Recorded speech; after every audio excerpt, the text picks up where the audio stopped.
करवाएंगे। जत्थेदार अमरीक सिंह जी हैं, कार सेवा से, पंजाब से आए हैं यहाँ पे। तो यहाँ के किसानों को ज़रूरियात की हर चीज़, जैसे कंगा है, कछेरे हैं और बहुत सारी चीज़ें आपको बताएंगे खुद ही क्या क्या आप यहाँ पे ला रहे हैं। तो मैं अमरीक सिंह जी से आपकी बात करवाऊँगा। तो अमरीक सिंह जी, आपका जेड न्यूज़ में स्वागत है। तो आप हमें बताएंगे, हमारे दर्शकों को बताएंगे कि आप क्या चीज़ वहाँ से लेके आए हैं किसानों के लिए और क्या आप बांटने चाह रहे हैं, देना चाह रहे हैं। सारे भारत के किरती किसान ਅਤੇ मजदूर, ये जो काले कानून हिंदुस्तान की सरकार ने किरती किसानां ते मजदूरां ते सारे ही लुकाई दे उत्ते इन्हां ने जो जबरदस्ती मढ़े हैं, उन्हां दे विरुद्ध जो सारे भारत के किसानां वालों ये मोर्चा चल रहा दिल्ली विखे, उत्थे साडे किसान ते मजदूर जो इत्थे पहुँचे हैं, उन्हां वास्ते असी लुधियाने तो अमृत संचार सेवक जत्थे वालों, क्योंकि इत्थे लंगर बहुत लगे ने, जदों असी देखिया कि जो इशनान करते हैं सिंह, इन्हां नूं कछहरियां की लोड़ है, कईयां नूं कंघे की लोड़ है, इन्हां नूं जो भी कछहरे, कंघे, किरपान, कड़ा, गातरा चाहिए, वो सारे सिंघां वास्ते असी मोर्चे दे विच लैके आए हैं, ताकि इन्हां नूं कोई किसी किस्म की दिक्कत ना होवे। क्योंकि समय की हुकूमत जो है उन्होंने भारत निवासियों नूं मारन वास्ते काले कानून लियाते ने, ते कारपोरेट घराणिਆਂ नूं उन्हां नूं खुली छूट देती है, ताकि जिन्ना मर्जी इन्हां दी जिहड़ी खेती दीयां जिनसां ने जिहड़ियां साडीयां रोज़ाना असीं खांदे आ, उन्हां नूं स्टोव करके तुसीं जिन्नी मर्जी ये स्टोर करके महंगी बेचो, उन्होंने खुल दी है। काले कानून साढ़े सारे भारत के लोगों वास्ते, लोगों को मारन वास्ते लैके आए हैं। उन्होंने असी मोर्चे दे विच उन्होंने समर्थन करने वास्ते सारा जत्था पहुँचे जी। वाहिगुरू जी का खालसा, वाहिगुरू जी की फतेह। धन्यवाद। तो जी आपका नाम? मेरा नाम प्रिंसीपल कमलजीत सिंह, अमृत संचार सेवक जत्था लुधियाना का मैं मैंबर हाँ। अज असी इत्थे एक नवेकली किस्म का एक समझ लो लंगर कह लो, ਸਿੰਘਾਂ ਨੂੰ ਕਕਾਰ ਜਿਹੜੇ ਕਿਸੇ ਵੇਲੇ ਵੇਖਿਆ ਕਿ ਕਸ਼ਹਿਰਿਆਂ ਦੀ ਬੜੀ ਦਿੱਕਤ ਆਉਂਦੀ ਸੀ, ਕਿਉਂਕਿ ਰਾਤ ਜਾਂ ਮੌਸਮ ਖਰਾਬ ਹੋਣ ਕਰਕੇ ਕਸ਼ਹਿਰੇ ਸੁੱਕਦੇ ਨਹੀਂ ਸਨ। ਉਹ ਅਸੀਂ ਹਰੇਕ ਅੰਮ੍ਰਿਤਧਾਰੀ ਸਿੰਘ ਨੂੰ 2-2 ਕਸ਼ਹਿਰੇ ਕਕਾਰ ਜੋ ਵੀ ਲੋੜਵੰਦ ਹੋਊਗਾ ਉਹ ਅਸੀਂ ਦੇਣੇ ਆ। ਅਸੀਂ ਮੋਦੀ ਸਰਕਾਰ ਦੀ ਪੁਰਜ਼ੋਰ ਨਿੰਦਾ ਕਰਦੇ ਹਾਂ। ਜੋ ਕਾਨੂੰਨ ਇਹਨੇ 3 ਕਾਨੂੰਨ ਕਿਸਾਨਾਂ ਦੀ ਬਰਬਾਦੀ ਦੇ ਲਿਆਂਦੇ ਆ, ਅਸੀਂ ਸਾਰਾ ਹਿੰਦੁਸਤਾਨ ਦੀ ਪਬਲਿਕ ਖਲਕਤ ਪੁਰਜ਼ੋਰ ਇਹਦੀ ਵਿਰੋਧਤਾ ਕਰਦੇ ਆ।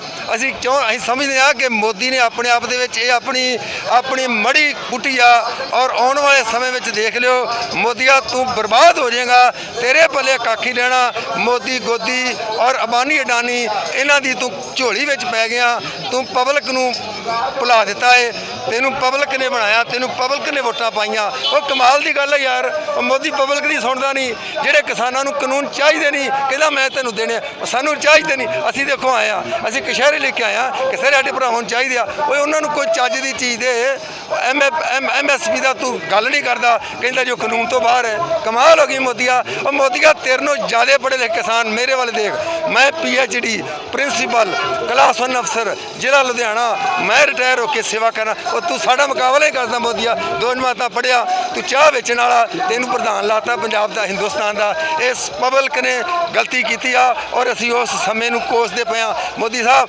ਜਿਸ ਵੇਲੇ ਤੈਨੂੰ ਅਸੀਂ ਇਹ ਵੋਟਾਂ ਪਾ ਕੇ ਜਿਤਾਇਆ, ਪਰ ਆਉਣ ਵਾਲਾ ਸਮਾਂ, ਆਉਣ ਵਾਲੀ 26 ਤਰੀਕ ਤੇਰੇ ਵਾਸਤੇ ਬੜੀ ਘਾਤਕ ਹੋਣੀ ਆ। ਵੇਖੀ ਬਾਹਰਲੇ ਦੇਸ਼ਾਂ ਦੇ ਨਾ ਬੁਲਾਈ, ਉੱਥੇ ਤੇਰੀ ਬੜੀ ਬੇਇੱਜ਼ਤੀ ਹੋਣੀ ਆ। ਤੂੰ ਆ ਸਿੰਘਾਂ ਨੂੰ ਰੋਕ ਨਹੀਂ ਸਕਦਾ, ਤੇਰੀ ਕੋਈ ਤਾਕਤ, ਤੇਰੀ ਫੌਜ, ਤੇਰੀ ਪੁਲਿਸ ਬਿਲਕੁਲ ਨਹੀਂ ਰੋਕ ਸਕਦੀ।